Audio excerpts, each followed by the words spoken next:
চালানোর জন্য সরকারি ব্যবস্থাপনায় বিভিন্ন র্যালি হচ্ছে শহরে।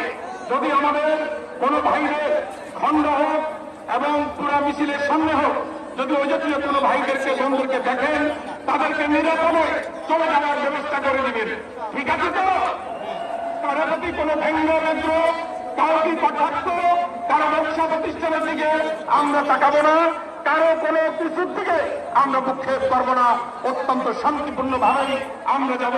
সকলের এলাকার বন্ধুরা, আর একটি বিষয় আছে, সিনিয়ররা মিছিলে যাবে। এখন আমাদের ফেনীর ঐতিহ্যবাহী ধর্মীয় শিক্ষাবিদ, ধর্মীয় শিক্ষালয় জামিয়া রশিদিয়ার সুযোগ্য প্রতিষ্ঠাতা মুহতামিম হযরতুল আল্লাম হযরত মাওলানা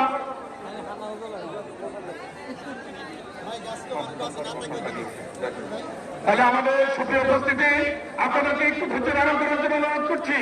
আজকের এই আয়োজনের যিনি সভাপতি, যিনার সভাপতিত্বে এই বিশাল গণসমাবেশ অনুষ্ঠিত হয়েছে, সরস্বতী দারুল উলুম মাদ্রাসার সুযোগ্য ছাত্রের মোহতামিম ওস্তাদ মুহতারাম হযরত মাওলানা আফজালুর রহমান সাহেব হুজুরের আলোচনা 2 মিনিটের মধ্যে শেষ হবে।